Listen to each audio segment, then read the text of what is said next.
जो निर्णय आएगा आपके सामने आ जाएगा, सब बातें आपके जो संवाददाता हैं कांग्रेस के लोगों से बात भी कर रहे थे। सवाल ये नहीं, जो सबसे ज्यादा इस देश में घबराया हुआ वो है, जो घबराने की आप बात कर रही है। कल परसों से जो एस्ट्राजेनेका की जो रिपोर्ट आई है कोविशील्ड की, तो वो घबराए हुए हैं, जो उस कंपनी से 52 करोड़ रुपया लेकर के और इस देश में 175 करोड़ डोज इन लोगों को, इस देश के 140 करोड़ जनमानस को दे दिए।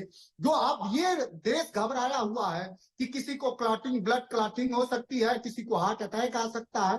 आज मैंने सुना है और देश जान रहा है कि जो प्रधानमंत्री सर्टिफिकेट पर अपने फोटो के लिए उतावले थे नरेंद्र मोदी, आज अब वो अपने फोटो वाली तस्वीर रिमूव करा दिए सर्टिफिकेट से। तो अब भारतीय जनता पार्टी घबराई हुई है, क्योंकि अब लोग सवाल कर रहे हैं। अब लोगों के पास न 8,500 करोड़ का जेट है, न 1.5 लाख का चश्मा है, न उनके पास 1.5 लाख वाली घड़ी है, न 10 लाख का सूट है। लोगों के पास रायबरेली से लेके पूरे उत्तर प्रदेश में किसानों के जो खेतों में है वो आवारा पशु है।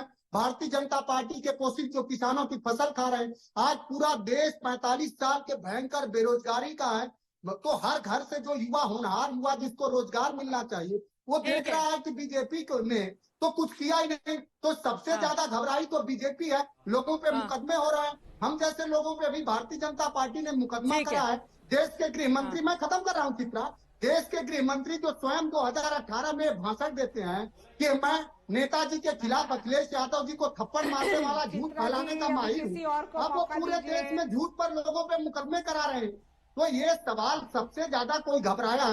केसरगंज में कल जवाब ले लेती हूँ और को मौका दीजिए। अब सुनिए तो, अरे सुन तो लो, इतना व्यग्र क्यों है? सारा तो आप ही का चल रहा था। शुरुआत में दिनेश प्रताप सिंह आप ही का चल रहे थे, इतना प्रगता क्यों हंसा हुआ है आपने? आप सुनिए ना, लोगों के जीवन से जुड़ी सवाल सुनने में घबराहट होती है। लोगों के जीवन से जुड़ी उम्मीदवार थे, इस वजह से चल रहे थे। ठीक है, अब कांग्रेस के भी उम्मीदवार आ जाते तो उनका भी उतना ही इंटरव्यू चल जाता।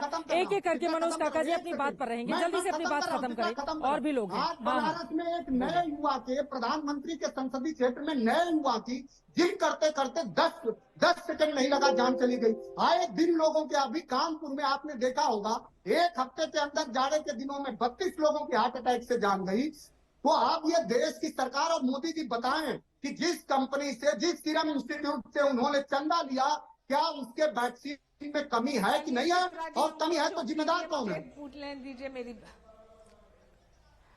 ठीक है, शहनाज सिंह जी जवाब दीजिए। वो बहुत सारे मामलों को लेकर आप पर आरोप लगा रहे हैं, और ये भी सवाल है कि रायबरेली अमेठी से कांग्रेस पार्टी अपने उम्मीदवार को उतारे नहीं उतारे, जब भी उतारे भारतीय जनता पार्टी इतनी उत्सुकता के साथ क्यों इंतजार कर रही है कांग्रेस के उम्मीदवार का?